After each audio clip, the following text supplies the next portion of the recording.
কেউ নামাজ পড়লে তার সামনে দিয়ে আসা জায়েজ আছে কিনা? কেউ নামাজ পড়ছে, তার সামনে ক্রস করা জায়েজ নাই, কিন্তু সামনে বসা আছেন বরাবর, আস্তে করে ডানে বা বামে নেমে গেলেন, এটা জায়েজ আছে। দুইটা কিন্তু দুই জিনিস।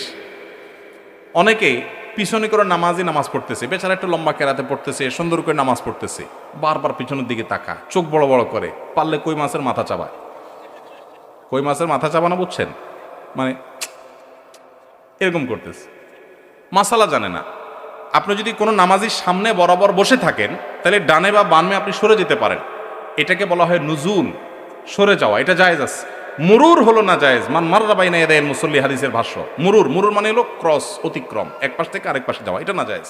সামনে বসে আছেন, সরে গেছেন, এটা না জায়েজ না।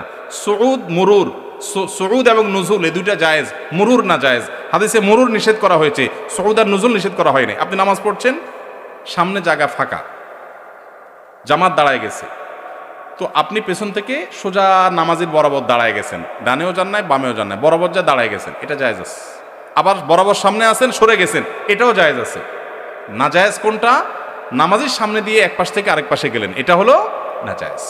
অতএব যত দেরি হোক